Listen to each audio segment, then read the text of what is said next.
जी मैं इस वक्त मौजूद हूँ सिटी डस्का में। बढ़ती हुई कीमतों की वजह से चिकन हुआ आम आदमी की पहुंच से दूर।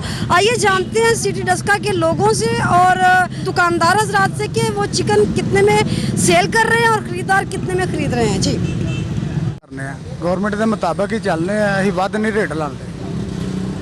जो गवर्नमेंट का रेट होना ना अह उ इस्तेमाल करना ना हराम खाने। ठीक है, जो रेट होंगे वही अं इस्तेमाल करने गवर्नमेंट वाला। जो रेट आता अं उ रेट के मुताबिक गोश्त देने पे हैं लोगों को। ठीक है, जो विंग्स है वो अं 500 रुपये किलो देने। ठीक है, कलेजी पोट कलेजी है वो अं 400 रुपये किलो देने। ठीक है, 590 रुपये है। ठीक है, और पोर्ट कलेजी का रेट इनके पास 400 रुपये किलो है। तो मैंने पोर्ट कलेजी लिया फिल वक्त इनसे।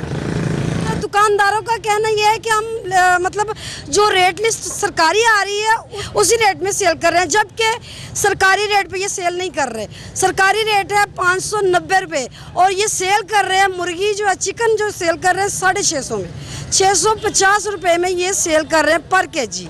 हर बंदा अपनी अपनी मर्ज़ी के रेट के मुताबिक चिकन फ़रोख्त कर रहा है, सेल कर रहा है, मतलब आम बंदे की पहुंच से दूर है। लिहाजा मेरी इंतज़ामिया से गुजारिश है कि प्लीज़ वो बाहर निकलें और बाहर निकल के ये रेट लिस्ट चेक करें, इनकी लिस्टें भी चेक करें। जो असल रेट लिस्ट होती है वो नीचे दबी होती है, ऊपर वो पुरानी रेट लिस्ट लगा के सेल कर रहे होते हैं। किरण चौधरी, वश न्यूज़, डस्का।